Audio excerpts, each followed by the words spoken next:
মানুষ কেন পরকীয়া করে, পরকীয়ার ভয়াবহ পরিণতি সম্পর্কে ইসলাম কি বলে। সাম্প্রতিককালে যেসব সামাজিক ব্যাধি ভয়াবহ রূপ ধারণ করেছে তার মধ্যে শীর্ষে রয়েছে পরকীয়া। প্রতিদিনের খবরের কাগজের একটা অংশ থাকে পরকীয়ার খবর। আর এই পরকীয়ার নিষ্ঠুর বলি হচ্ছে স্বামী বা স্ত্রী, পিতামাতা ও সন্তান সহ পরিবারের অন্যান্য সদস্যরা। বিশেষ করে শিশু সন্তানরা এর বলি হয়ে মারাত্মক ক্ষতির সম্মুখীন হচ্ছে, এমনকি খুনের শিকার পর্যন্ত হচ্ছে। ইসলামে পরকীয়ার শাস্তি।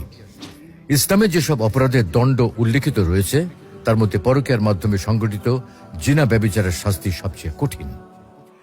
ইসলামে ব্যভিচারের সকল উপায় উপকরণ বন্ধ করে দেওয়া হয়েছে।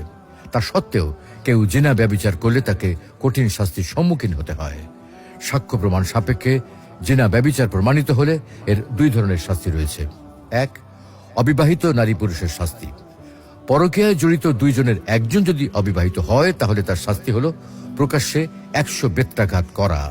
এ বিষয়ে আল্লাহ তাআলা পবিত্র কোরআনে বলছেন, ব্যভিচারিণী ও ব্যভিচারী তাদের প্রত্যেককে 100 বেত্রাঘাত করবে।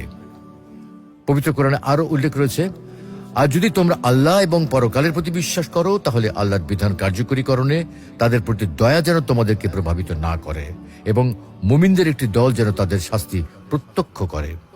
আর দুই হলো বিবাহিত নারী পুরুষের শাস্তি। পরকীয়ায় জড়িতরা যদি বিবাহিত হয় তাহলে তার শাস্তি হলো রজম করা।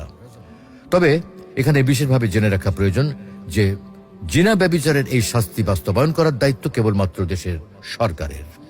কোনো ব্যক্তি বা সামাজিক দায়িত্বশীল ব্যক্তি তা বাস্তবায়ন করতে পারবে না। আল্লাহ রাব্বুল আলামিন আমাদের সকল স্বামী স্ত্রীকে ভালোবাসা, মায়া, মমতা, বিশ্বস্ততা এবং দায়িত্বশীলতার মাধ্যমে সুন্দর সুস্থ সম্পর্ক বজায় রাখার তৌফিক দান করুন এবং পরকীয়া থেকে মুক্ত থেকে পূত পবিত্র জীবন যাপন করার তৌফিক দান করুন। আমিন।